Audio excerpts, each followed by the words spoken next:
Blue Senturion. Blue Senturion arrived in the Turbo era as an intergalactic police officer and major ally, but the show never officially called him a Sixth Ranger. He's an intergalactic police officer who traveled to Earth to deliver a warning, but Divatox captured him and reprogrammed him to fight the Rangers. After arrival, Blue Senturion became a major ally and fought alongside the Turbo Rangers throughout the season. The details pile up fast. He debuted later in the Turbo season, with his first appearance occurring after the Phantom phenomenon. His origin is straightforward. He comes to Earth from wherever his duties take him, gets captured by Divatox, loses his memory, and then joins the Rangers after they help him recover it. Blue Senturion appeared in Power Rangers in Space, assisting in battles beyond the Turbo team's immediate scope. The character is inspired by the Sentai series Gekiso Sentai Karanger, adapted for the Power Rangers Turbo season. His equipment includes the Robo Racer, a police car-like machine that transforms into a humanoid form resembling a police officer. His weapons include the Centurion Synergizer and the Centurion Cycle, a police motorcycle. This is the exact kit a Sixth Ranger gets when the writers want someone who can show up, fight, and not require ongoing character development for the rest of the season. And then it gets complicated. Blue Senturion was temporarily turned evil and fought the Turbo Rangers until he was freed by the Red Turbo Ranger. Blue Senturion also experienced another evil turn, using Robo Racer in battle. He was made evil twice in the same season by two different villains across 3 separate episodes. He appeared again in Power Rangers in Space, assisting in battles involving the Phantom Ranger. The producers built this character to fill a role, then never made the role official. He has the origin story, the technology, the combat record, and the cross-series appearances. Everything a Sixth Ranger needs, and the Turbo series never once acknowledged him as one. Even reviewers struggled with it, with at least one describing him as technically a Sixth Ranger, while also kind of a Blue Ranger, as if the show itself couldn't decide what he was. The design reason is clear. Turbo went through 5 new Rangers in one episode, the audience never attached to any of them, and the show needed recurring firepower that didn't require emotional investment. Blue Senturion was built as a weaponized ally, someone with full team access and no permanent seat, who could fight, leave, and never demand a subplot about his personal life. He is the most complete Sixth Ranger who was never allowed to be one. Phantom Ranger. The Phantom Ranger was created as a mysterious new ally, functioning as Turbo's Sixth Ranger but with an origin never fully explained. He is a mysterious ranger from Eltar who debuted to help the Turbo Rangers fight Divatox, first appearing in the Phantom phenomenon. The Turbo Rangers gave him his name based on his ability to cloak himself and turn invisible. His powers made the designation feel earned before anyone explained where he came from. He appeared in several Turbo episodes and crossed over into Power Rangers in Space, assisting in battles involving Eltar. He met all the main criteria for a Sixth Ranger: new powers, new origin, new Zord, and a distinct role. Here's the part that stops the whole thing from working. Turbo showrunners never established a full origin for the Phantom Ranger. An idea to connect him to Zordon was considered and dropped. No later series filled the gap. For a character who appeared across 10 episodes, who fought alongside 2 separate Ranger teams, who had a named home planet and a reason to be there, the franchise never once established where he came from, who his people were, or why he had the powers he did.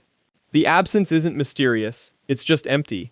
Later stories and comics teased Phantom Ranger's origin, but the franchise itself left the mystery unresolved. The cost is that he disappears with no gravity. A Sixth Ranger needs somewhere to return to, a reason the audience understands for why they keep showing up. The Phantom Ranger has none of that. He appears from nowhere, fights, and leaves again, and because the show never built a home for him beyond a planet name, there's nothing to anchor him in the franchise's ongoing story. Defenders point out that the mystery was the point, that leaving him undefined let audiences project whatever they wanted onto him, and that's a fair argument, except the Zordon Sun plot proves someone tried to anchor him in the actual story and failed. Intentional ambiguity requires intent, and the record shows a rejected idea, not a chosen one. Viewers are left with a character who fought alongside both the Turbo and In-Space teams, whose origin remains mysterious. The Phantom Ranger is the only Sixth Ranger in the franchise's history who was built completely, deployed actively, and then abandoned at the level of concept. Not written out, just never written in. Subscribe and tell us in the comments which Sixth Ranger you think got the rawest deal. Let's get back into it. Solaris Knight. The Phantom Ranger's power came from elsewhere and, when the mission ended, went back there. A borrowed force returned to its source, the human form permanently shed. Solaris Knight operates by the opposite logic entirely. His power was always his, he just couldn't reach it for 20 years. Daggeron was a knight of the magical forest on the outskirts of Briarwood, a guardian stationed at the boundary between the hidden realm and the human world, until the Morlocks, ancient darkness sealed away before the forest knights existed, broke through and launched their invasion of the surface world. While escorting a refugee named Bowen across that boundary, Daggeron was ambushed by the corrupted knight Kalendor, and both were sealed inside a cave for 20 years, the mission interrupted and the surface left without its defender. When Daggeron finally breaks free, the war against the Morlocks has been raging without him for 2 decades. His first morphin battle is in the episode Long Ago, returning to a Briarwood that has moved on, and he reclaims his title immediately, morphing with the Solar Cell Morpher, a ticket puncher device that channels solar magic into transformation, and calling upon the Solar Streak, a train-like Zord that can travel through dimensions and transform into a humanoid form. His weapon, the Solaris laser lamp, carries its own history. It's the same lamp in which he sealed the genie Genji to protect him from darkness, now repurposed as a blaster that fires concentrated solar energy. He also has access to Ancient Mystic Mode, introduced in Heir Apparent, Part 1, an angelic sun creature form designed specifically for fighting the Morlocks. After regaining his human form, he reunites with Genji and resumes his role as the Solaris Knight in full, and stays there through the series finale Mystic Fate Part 2. Now here's the thing about Solaris Knight. You'd expect a character missing for 20 years to come back as a curiosity, someone whose absence was noted but whose return didn't change the equation.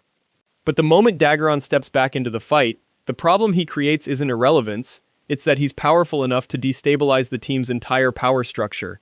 The Phantom Ranger was a one-off appearance, a visitor who helped out and left.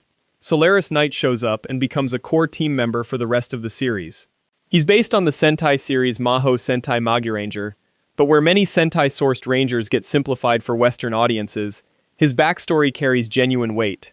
A 20-year imprisonment, a corrupted brother-in-arms in Kalendor, a sealed genie he risked everything to protect. The timeline that made him absent is the same timeline that makes his return complicated, because the Rangers who grew up fighting the Morlocks did so without the Solaris Knight watching over them, and now he's here with a full arsenal and a grudge. The 20-year gap wasn't a backstory beat, it was the point. Gem. The Ranger from RPM didn't just arrive late to the fight, he arrived after the war had already been decided, with no time left to become anything more than a weapon with a sister attached. Gem is Ranger Operator Series Gold, the Gold Ranger of Power Rangers RPM, and every fact about him carries the pressure of being introduced at exactly the wrong moment. He was raised in the Alphabet Soup think tank as a test subject for Dr. K's Ranger Operator Series Gold technology, meaning he never had a childhood outside a lab, never saw the surface world before the Venjix virus escape, and was presumed dead along with his sister Gemma after they tried to grab the Series Gold and Series Silver morphers and flee. They didn't die. They fought in the wasteland and they survived long enough to join the other Rangers against Venjix in the final stretch of the series. He morphs using the Sky Morpher, a stick morpher created by Dr. K that draws power from the biofield, activated with a red morph cell. He pilots the Falcon Copter and wields the Cloud Hatchet, a sword that combines into the Skyshift Blazer for ranged combat. He and his sister finish each other's sentences constantly, a detail that marks the depth of their bond, and also the fact that they've been relying on each other for survival since they were children in a think tank. After Venjix is defeated, Gem joins Scott Truman and Gemma in the new Eagle Squadron, a direct continuation of the alliance forged during the war. He appears one more time in the Super Megaforce episode Power of Six, where Ranger Operator Series Gold shows up in a daydream to give Orion the ability to fuse Ranger keys, a callback that acknowledges his existence but can't manufacture the screen time that was never there. Researchers looking at RPM's final episodes keep hitting the same wall. Gem and his sister were introduced close to RPM's endgame and did not have time for significant character development. Every piece of his kit is fully defined.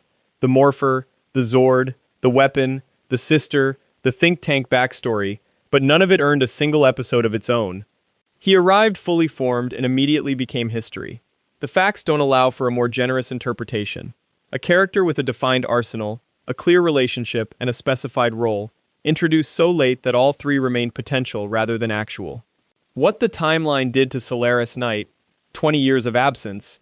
It did to Gem in compressed form, stripping away the one thing that makes a Ranger a character instead of just a roster entry.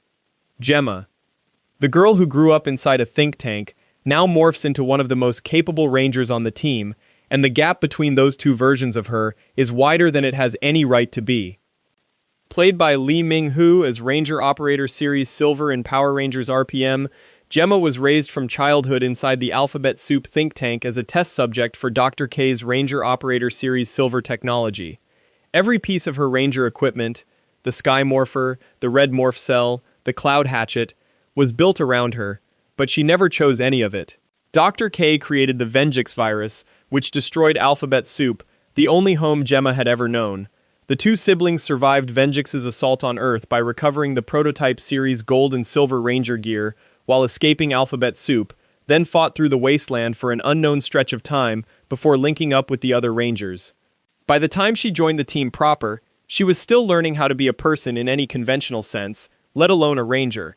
Her childlike mannerisms aren't an affectation, they're a direct product of a think tank childhood that gave her combat training and morphing protocols but never a playground. The bond with her brother Gem is the closest thing to a normal family relationship she has, and it shows constantly. They finish each other's sentences so reliably it reads like a single consciousness split across two bodies. Her equipment is precise and specific. The Sky Morpher is a stick morpher that draws power from the biofield.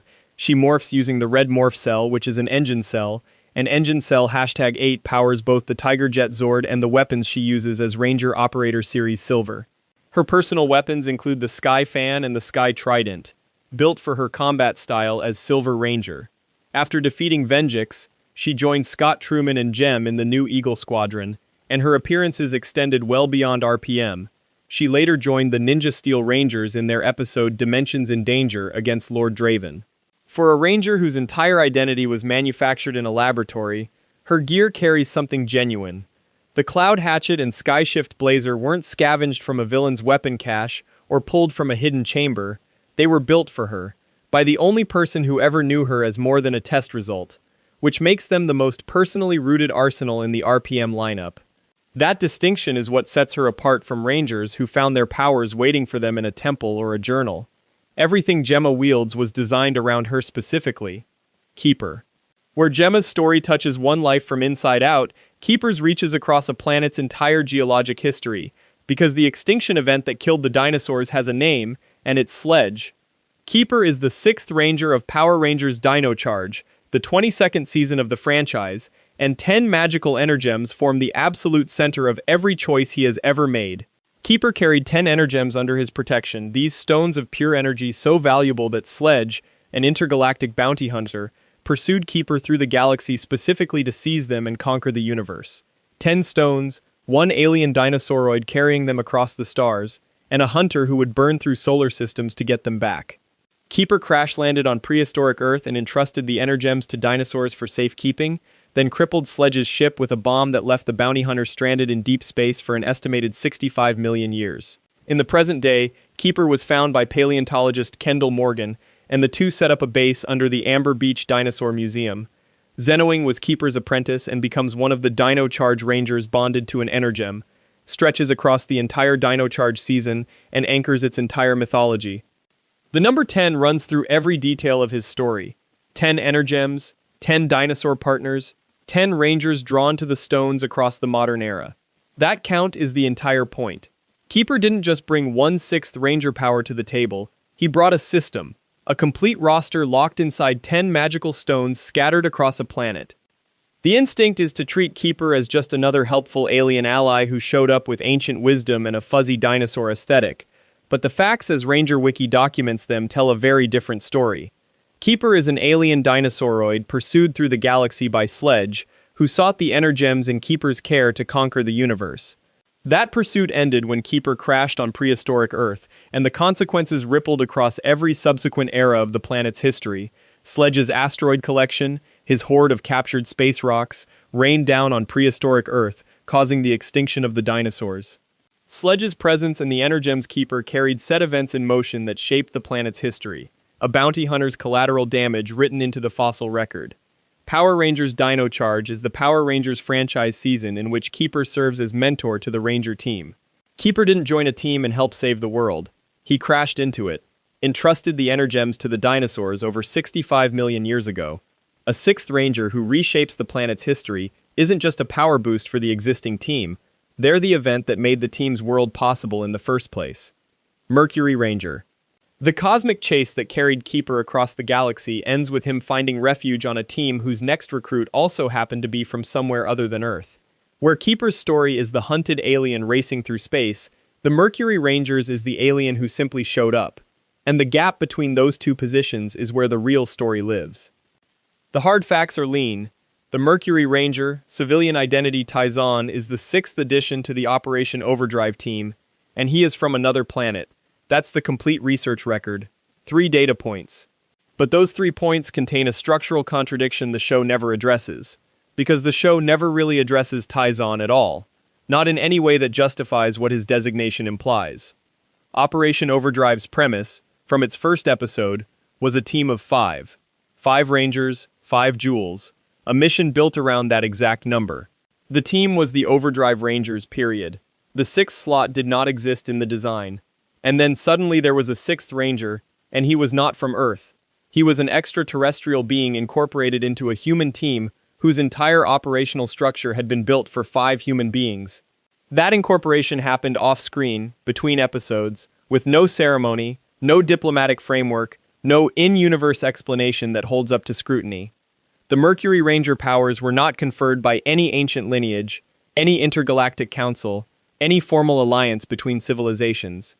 They were assigned, the team's leadership, operating outside any apparent chain of command, outfitted a non-human being from another world with a Ranger designation that had never existed before and would never exist again.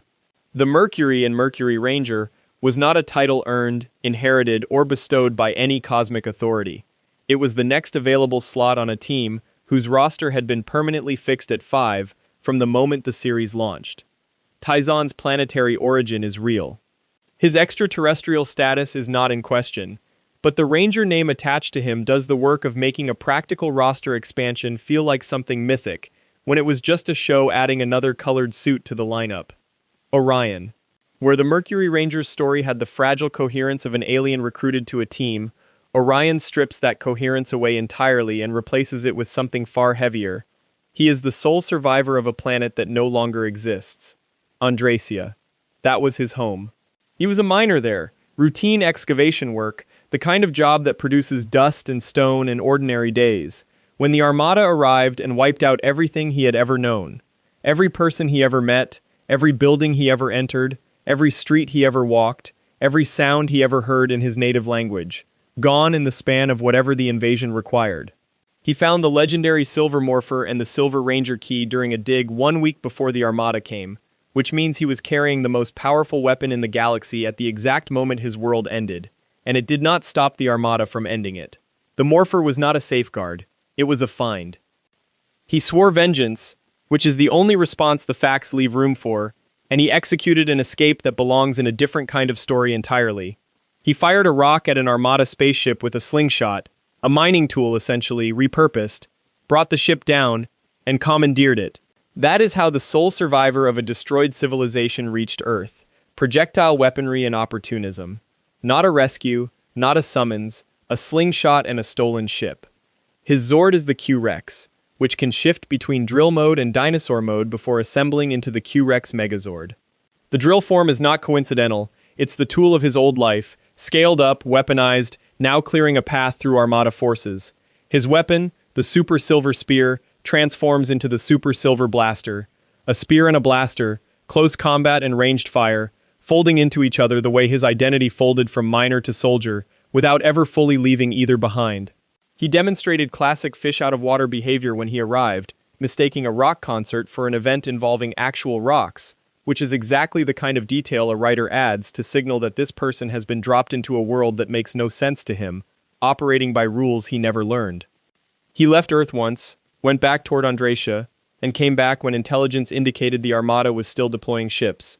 He helped Troy bring down Emperor Mavro on his own vessel. He fought beside every past Ranger in the final engagement against the Armada. And during the course of that campaign, he used the 6th Ranger keys to transform into Super Mega Gold mode. 5 distinct Ranger designations folded into one set of powers, accessible through a key he unearthed from a dig site on a world that no longer exists, wielded by a man who reached Earth by throwing a rock hard enough to take down a spaceship. The standard 6th Ranger origin, a dying mentor passing a legendary weapon to a chosen successor, a secret order recognizing extraordinary potential, a cosmic test survived, requires, at minimum, someone still alive to hand the weapon over. Orion's origin requires none of that. He found legendary power in the same way he would have found any other mineral deposit, by digging. Omega Ranger, a soldier from the year 2040, shows up in the present day as a ball of white energy, and SPD members developed his powers and sent him back through time to stop Morgana from annihilating the Rangers. He arrives initially as pure light, no face, no form, before revealing himself to the team as someone who has come back to stop an invasion that hasn't happened yet. His mission emblem is the Roman numeral 6. He is the 6th Ranger, marked and numbered, and he does not belong to this timeline at all. The specifics stack fast. The Omega Ranger pilots the Omega Max cycle, a Zord capable of combining with the Delta Squad Megazord to form the Delta Max Megazord. He fights alongside the SPD Rangers against Morgana. The Rangers of the future developed his powers and sent him back through time to stop her. The timeline that produced him is overwritten by the mission he came to complete. And then comes the catch. With the invasion stopped and the future secured, the Omega Ranger cannot return to his own time. It doesn't exist anymore. He stays in the present and keeps fighting. That staying is the mechanism that matters. In Super Mega Force, his powers are among the 6th Ranger abilities Orion accesses in Gold mode through an Omega key. He joins the rest of the SPD Rangers for the legendary battle. In the Sentai source material, the character originates as Deca Break, a direct translation carried forward across the adaptation. Every future traveling ranger arrives carrying an expiration date written into the origin story. They are temporary fixes to temporary problems, refugees from timelines that only exist because something went wrong. Their power is borrowed from a future that, if the mission succeeds, gets deleted. That is why they always leave, or get stuck, or fade. Their entire existence is a paradox with a built-in resolution. Ion. If the Omega Ranger was borrowed from tomorrow, Ion proves that the rule about borrowed time was never real to begin with. He appears in the present as the Dino Fury Gold Ranger, but his history does not start in the here and now. 65 million years ago, he served in the elite military ranks of the Knights of Rafkon under the direct field command of Zato. They were best friends, bitter training rivals, and primary sparring partners, bonded by competition and loyalty until Ion discovered what the Rafkonian Council was building in secret, the Sporix Beasts Project. Rafkon was devastated. Ion and Zato barely ejected from the collapsing Primal Ultrazord. Their teammates did not make it out. After the war, Ion entered a deep stasis capsule that sank into Earth's ocean trenches and stayed there for 65 million years. During that long silence, the Green Morphin Master appeared in his consciousness and delivered a prophetic warning about Lord Zed. The pod sat dormant through ice ages and continental drift, until the energy resonance of the traveling Ninja Steel Nexus prism reactivated it. Villains Mucus and Slither excavated the capsule, then retreated in panic when he emerged. Upon reuniting with Zato, Aeon demanded absolute leadership of the modern team, and immediately revealed the Sporix Beast's origin. He fights with the Mosa Razor Blaster and the Dino Master Blade, and pilots the Mosa Razor Zord. What makes him different is that 65 million year gap. He does not fit the borrowed power model. He sat through geological eras in a metal box at the bottom of the ocean, and came out ready to lead. The standard Ranger template assumes these warriors arrive as interruptions from elsewhere, from the future, from space, from a hidden vault. Ion breaks that, because his interruption is the longest possible kind. He is not a time traveler, he is a time survivor, and the timeline he re-enters is his own. The larger system this reveals is that Ranger history is not a single line. It is a record that gets erased and rewritten so many times that the same truth, a Gold Ranger, a 6th seat, a Rafkonian origin, can arrive from two completely different directions and land in the same present. Antonio Garcia. No Ranger in this entire lineage throws category out the window quite like Antonio. Just one slot after a seasoned, ancient warrior from a lost civilization, now you get a self-made 6th Ranger who fished his way onto the team. He isn't an outcast superweapon, a cosmic stranger, or a centuries-old guardian. Antonio Garcia is the guy who turned up late, in gold boots, with nothing but ambition and DIY engineering holding the whole thing together. This is a sixth ranger both defined and limited by his own resourcefulness. Antonio grows up far away from hidden training dojos and legacy morphers. Instead, he earned his place as the sixth samurai ranger through his skills and determination. Future Red Samurai Ranger reels him back in. Instead of inheriting his power, Antonio forces his own entry into the Samurai Rangers by engineering his gold samurai morpher from scratch. And when I say scratch, I mean he wedges together old Octo Zord tech and an actual cell phone to bootstrap himself into heroism. No legendary spirit guide, no centuries-old mentor handing him a mystic device. Antonio hacks his way into rangerhood with hardware convenience nobody else could, or would, get away with. Stack the numbers. He claims control of light, the element excluded from the team's legacy, and brings the Octo Zord, handed to him by Jaden as a kid, into play as his own fighting machine. After joining, Antonio doesn't just show up for the fight. He joins the team as their Gold Ranger, adding a new element to their arsenal. He doesn't stop there. After the defeat of Master Xandrid, Antonio later reappears as part of the legendary Ranger army in Super Megaforce. Not all the rules break his way. When Lord Draven captures Antonio in Super Ninja Steel and hooks him into a machine built to clone Rangers, he becomes a victim of his own flexibility. Powerful enough to attract attention, but removed enough from the central lore that he's used as raw material rather than a leader or last hope. He gets rescued eventually and does battle alongside both the Ninja Steel and Legendary Rangers. Concede the strongest objection, Antonio's self-starting brilliance is genuinely impressive, and the things he accomplishes with almost no inherited power or privilege do raise him above many legacy-wielding Rangers. But that alone can't bridge how fundamentally other he is to the mainline 6th Ranger archetype. It isn't about legacy or prophecy. Antonio stands apart because what he really embodies is hustle. The underlying mechanism isn't myth or tradition, but sheer personal drive. Ranger Operator Series Silver. After Antonio's outsider hustle, the pendulum swings hard in the opposite direction. Now you get a 6th Ranger buried so deep in the system she nearly disappears. Ranger Operator Series Silver's civilian identity is Gemma, and from the start her whole existence is designed, not chosen. There's no slow rise to heroism, just Alphabet Soup think tank's best attempt to manufacture a perfect test subject for Dr. K's silver morphing tech. Gemma never stumbles into this power. She's raised for it in an institution so clinical it's named after a bowl of letters. She morphs using the Sky Morpher, a one-of-a-kind stick device powered by the biofield. Her claim to machinery is the Tiger Jet Zord, a hybrid of animal and aircraft engineered in a lab, instead of willed into being through destiny. Add to this the fact that her first real act of rangerhood after escaping Alphabet Soup isn't even public knowledge. She and her brother Jem obtain the series gold and silver morphers and then get written off, presumed dead after Dr. K releases the Venjix virus to secure her own freedom. Take stock of how quickly the numbers go sideways. Gemma is missing in action for years, fighting for survival in the wasteland.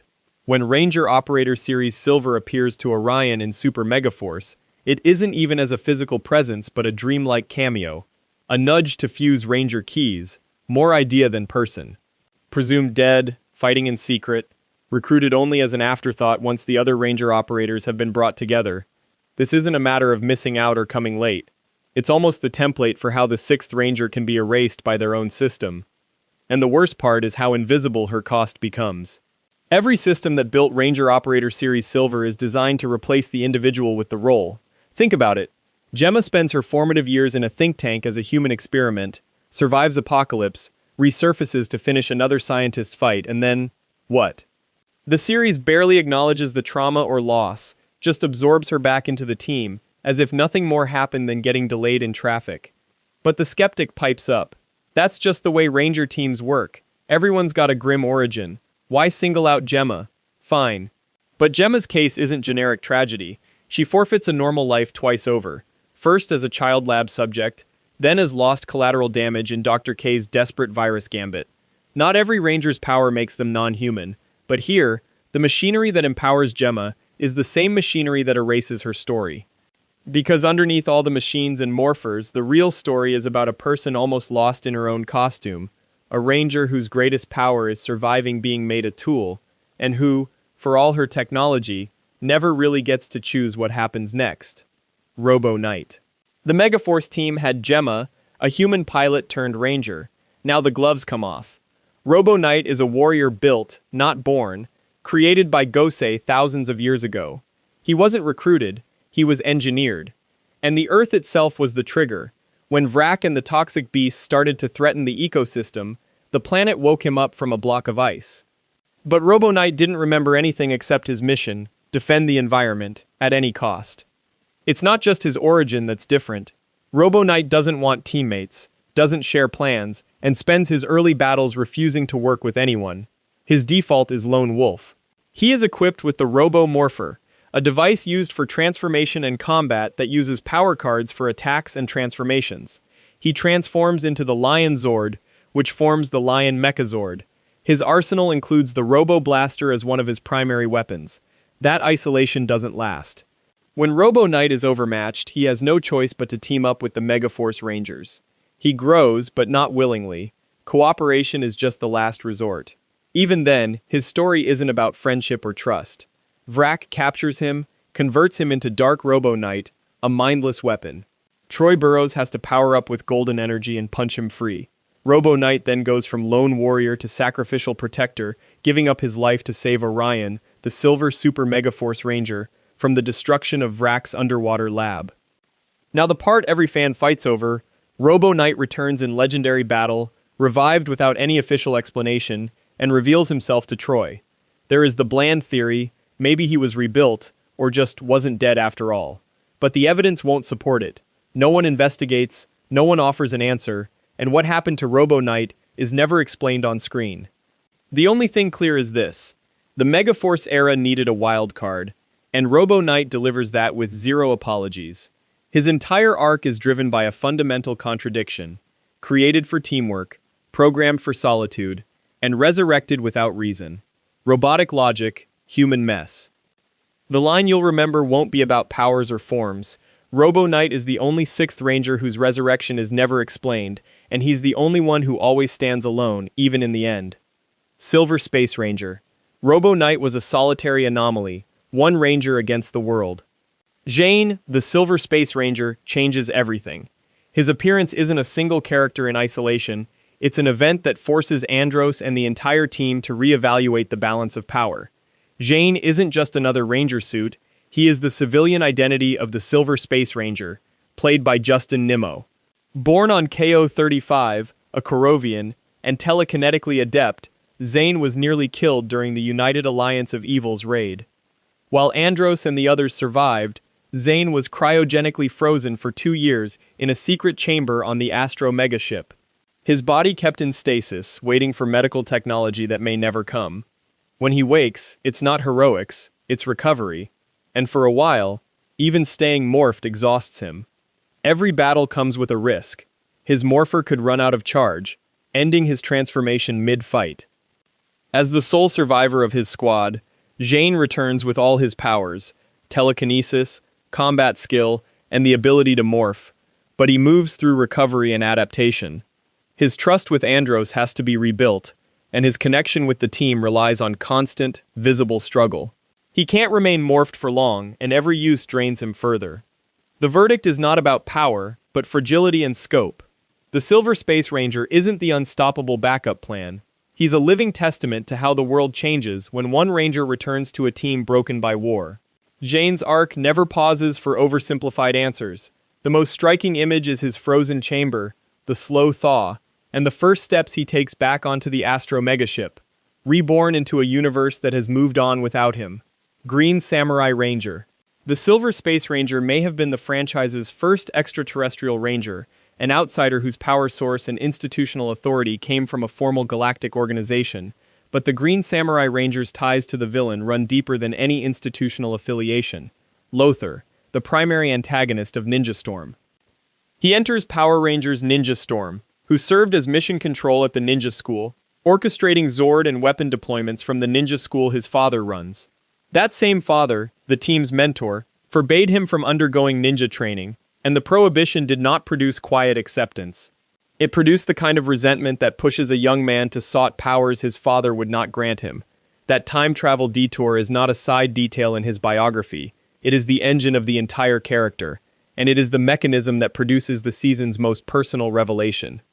By going back to claim the amulet, Cam uncovered the truth that Lothar, the villain his team has been fighting, is his biological uncle. The antagonist and the hero are blood, and that relationship is not a twist the writers retrofitted onto an existing character. It is the direct consequence of how his powers were earned. The mechanics of his ranger form reinforce the specificity of his story. His helmet featured a distinctive visual design, a visual gimmick with real tactical weight that he uses throughout his appearances, giving him a versatility the other Rangers cannot match.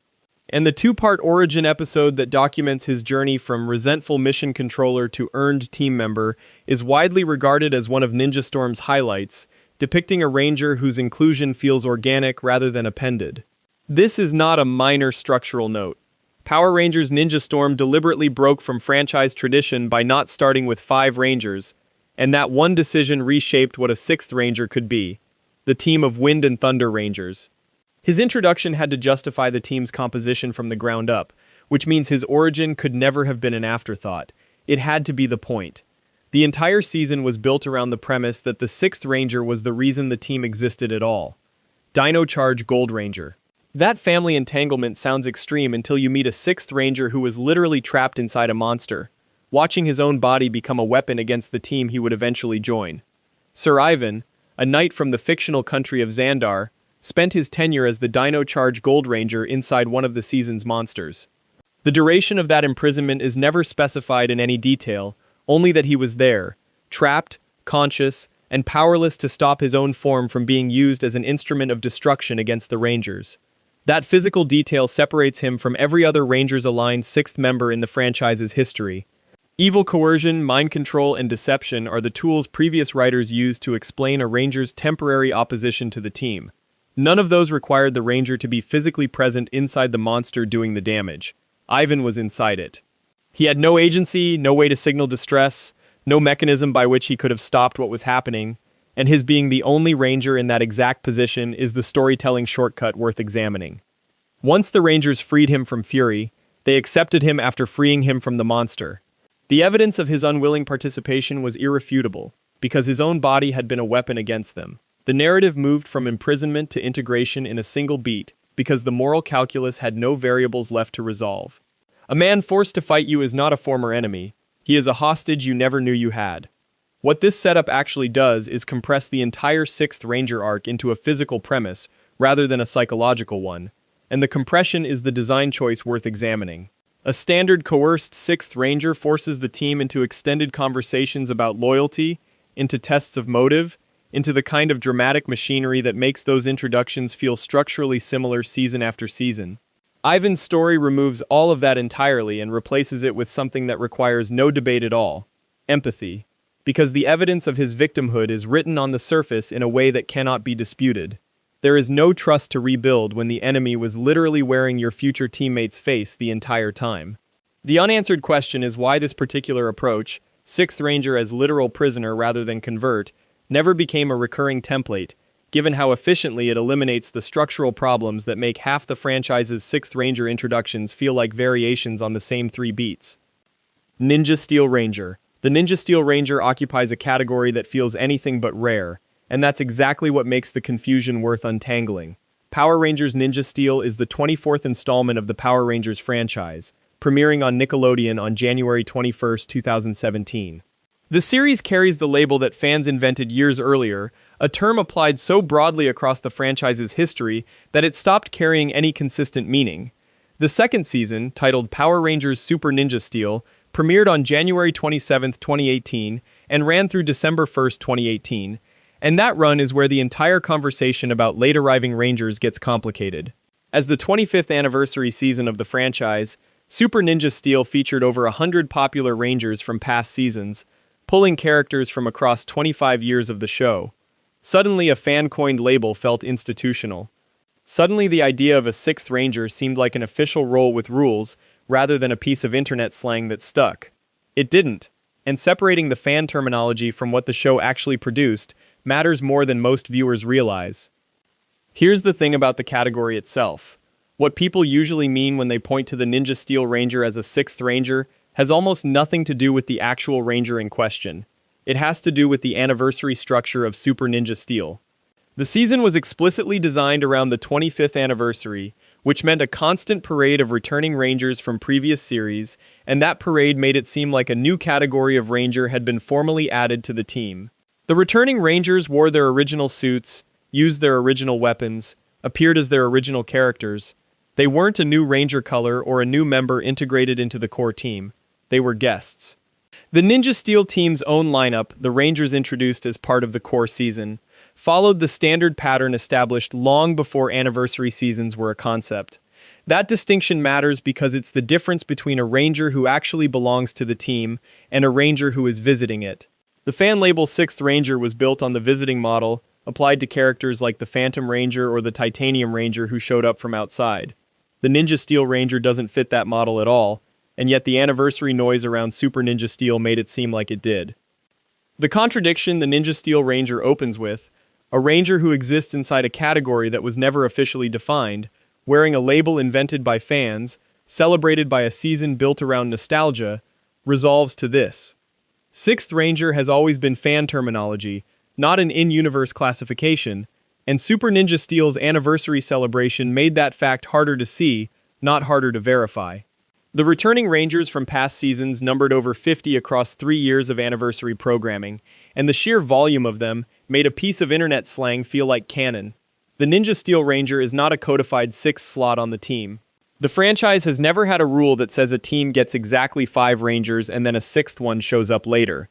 The pattern emerged because it was a useful way to talk about a recurring storytelling move, late-arriving Rangers who expand the team, not because anyone in production ever sat down and said, "This is a 6th Ranger."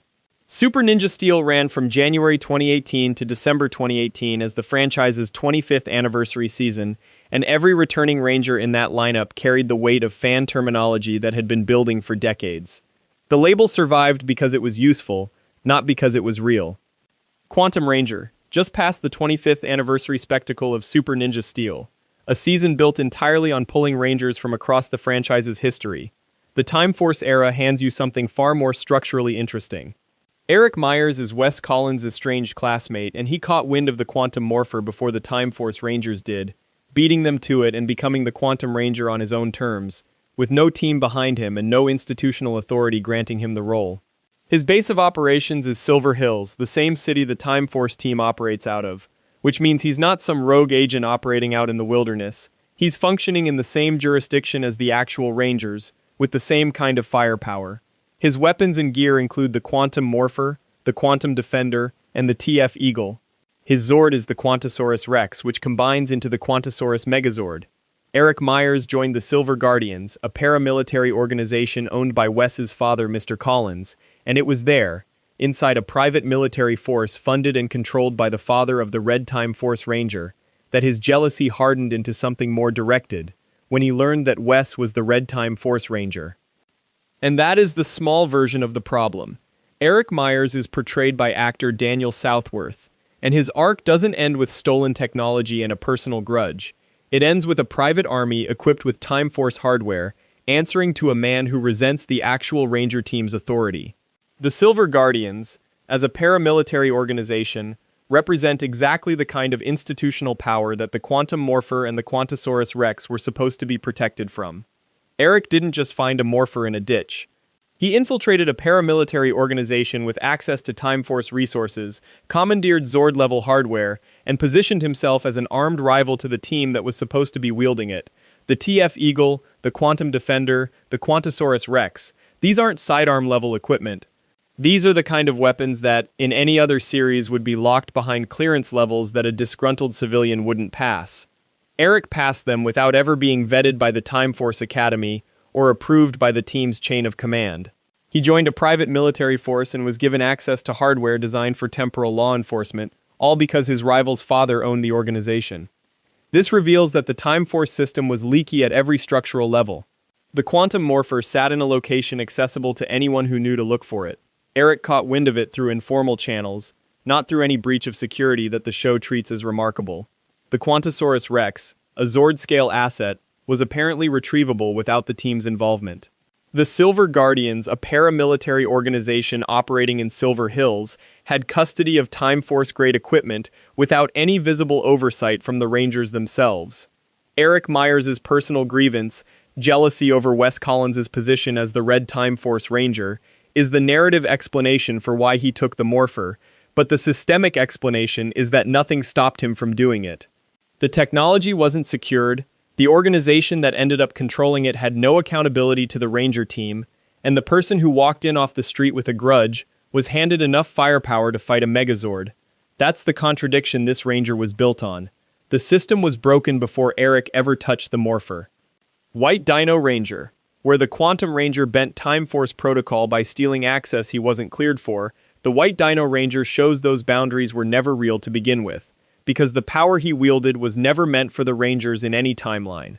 Trent Fernandez Mercer didn't discover his calling in a hidden chamber or inherit it from a mentor. He discovered the White Dino gem in his father's laboratory, and the gem possessed him through the Drago Morpher, turning him into the White Dino Ranger under its control. The weapon bonded to him before he ever agreed to wield it, which means the entire 6th Ranger pipeline, the outsider, the reluctant hero, the power that finds you before you find it, runs straight through a gem that was forged as an instrument of destruction. Trent's civilian identity is Jeffrey Perazzo's character, a teenager navigating one of the most complicated family situations in Power Rangers history.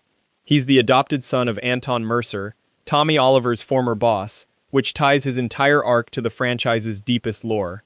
The gem, though, had Mesogog's fingerprints all over it from the start. Built as part of the villain's own arsenal, it carried his intention until Trent pulled enough of his own will through to switch sides.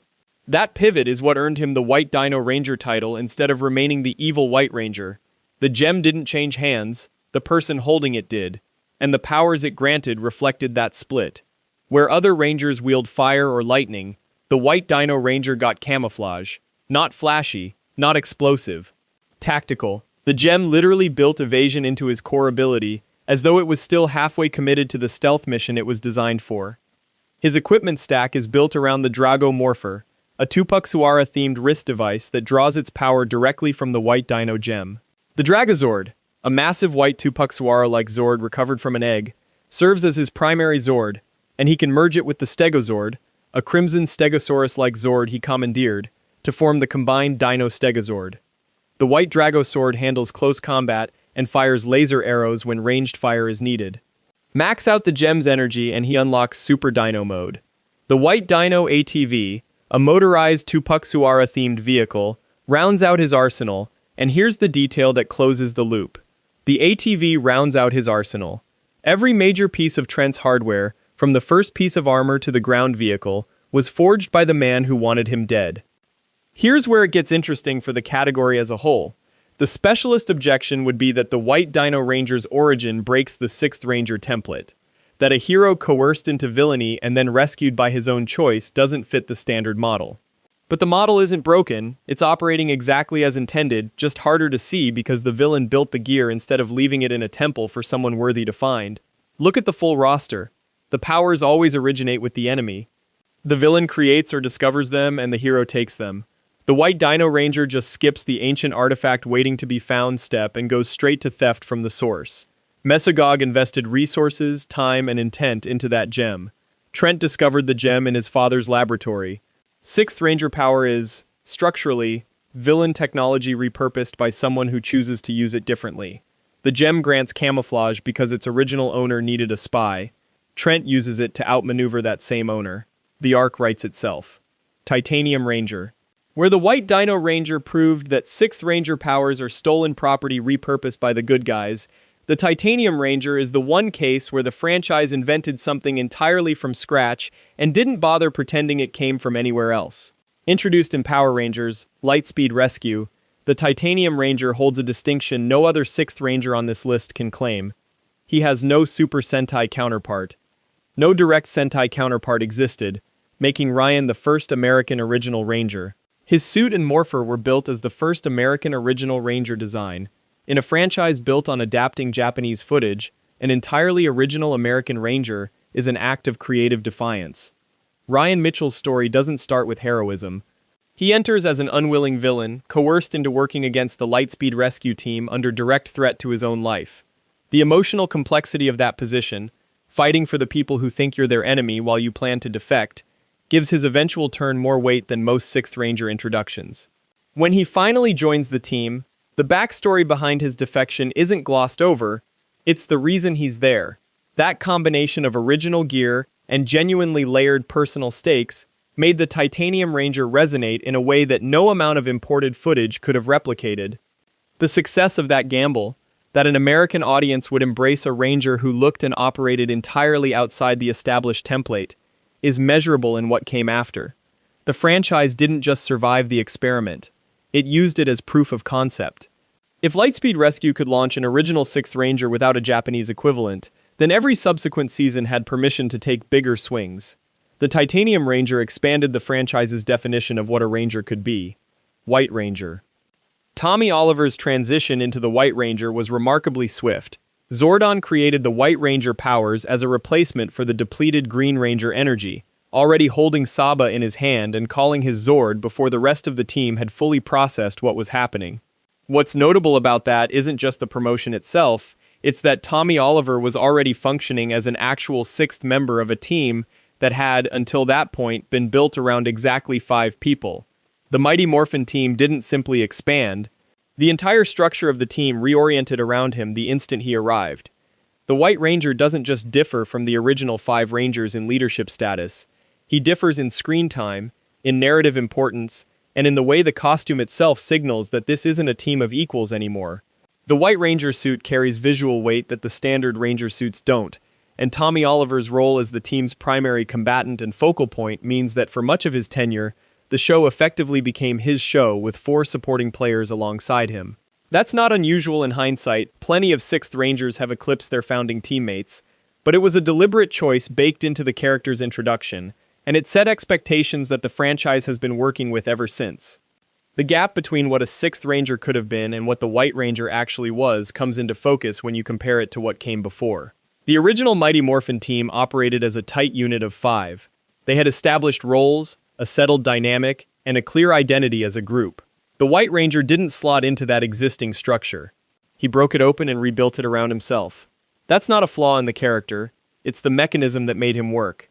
And it's the mechanism that every major 6th Ranger has relied on since. Green Ranger. The Green Ranger wasn't a 6th member who'd chosen the team. He was a weapon that had been pointed at it.